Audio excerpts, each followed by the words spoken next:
You all have this like shared love of skateboarding. Like that's the first and foremost thing. You would always just bump into people. What a typical day would be, you kind of like start at the banks, then you go to Washington Square, then you go to Astor, then you go to Union Square. That was kind of the routine. When I skated the banks, people only skated the small banks. Nobody skated the big banks. What is the Brooklyn Banks without the wall? Everyone did tricks over the wall, but you had to like time the traffic and stuff. So it's like the Brooklyn Banks are cool, but the wall was kind of like the best part.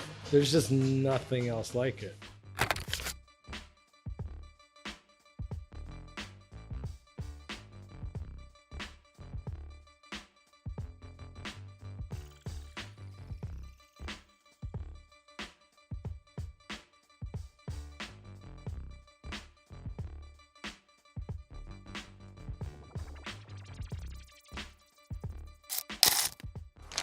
Skaters weren't like cool back then. Like that was kind of a low point for skating, but those were like my favorite times in skating when like nobody was paying attention to it.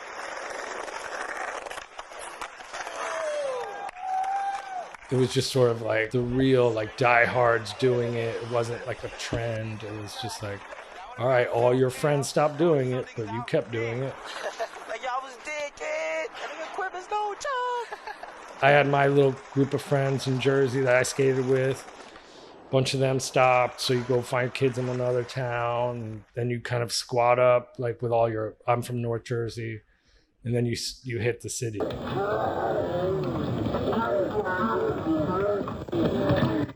The Banks contest, which that fight is based on, was probably like the biggest gathering of skaters on the East Coast for like a number of years before and a number of years after. Like that contest was really like the biggest thing to happen in New York in that time period.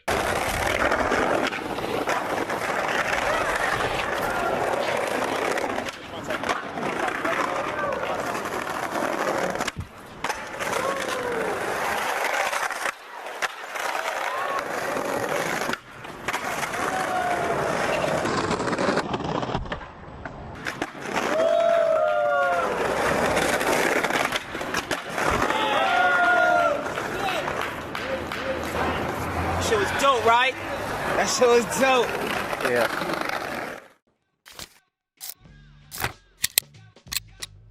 People would do little wall rides and shit, but it wasn't as skated now or celebrated. Nobody was going over that rail down there. That came later on. Everything was kind of focused on the small banks and that little ledge that was on the corner there where the railing is. Skating was also like pretty nasty back then, you know? It's like big pants, small wheels era.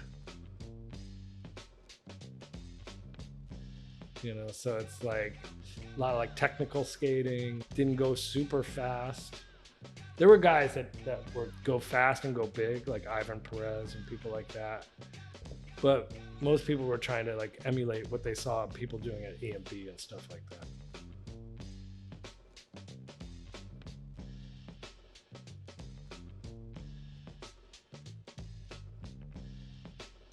The skater, I want to say his name's Lamont McIntosh. He grinded one of the pillars into the big banks, and this is like 93 or something, and that shit was crazy.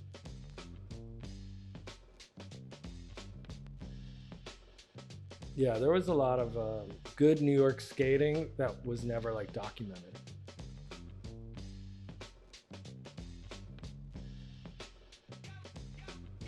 You had like Stephen Callis, who was fucking incredible, but you didn't get to see Stephen that much. You know, like he would probably be like one of the guys that was on the forefront of like being an innovator.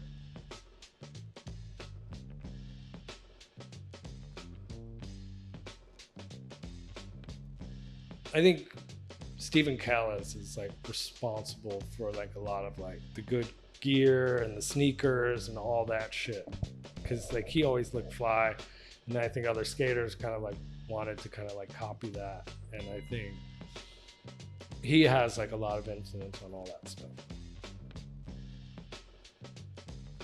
I mean, Steven rode for all the best companies. He rode for ATM Click, he rode for Blue, I think.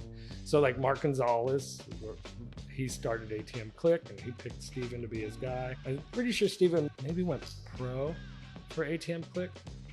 I think he was on World for a while, and he was going to Cali. There's good footage of him backside heel flipping the 7 stair at E&B. Like, he was good. Big shot on the East Coast. Big shot on the East. Yeah, New York really like helped solidify the scene. And I remember seeing RB like as a skater. East Coast. Living is. Like, skating's nuts. When I was young, there were no filmers. We didn't have phones.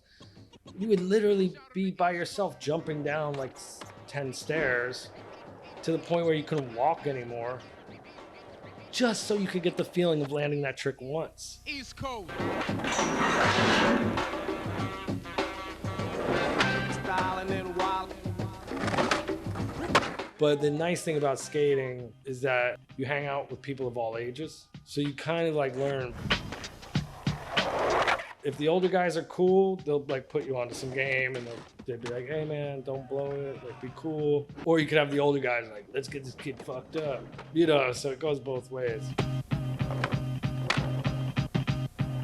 To me, everything's like evolved, but it's all kind of stayed the same too.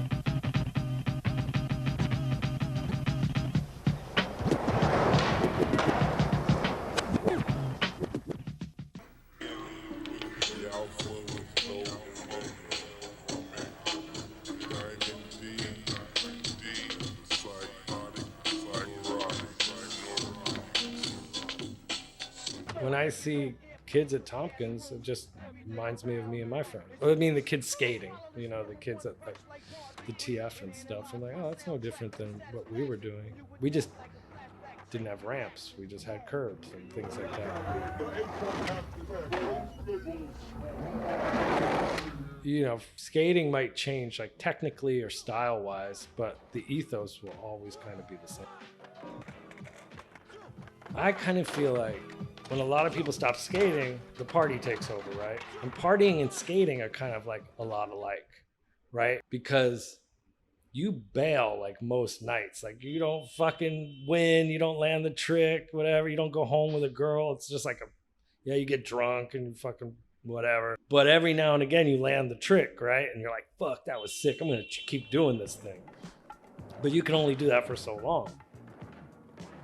I think partying has an addictive quality the same as skating. It's like this self-masochistic thing, right? You know it's not good for you. It's kind of fun. It sort of sucks, but you kind of like that it kind of sucks. And so it's tricky. You bail more than you land the trick, but you land it just enough to keep coming back.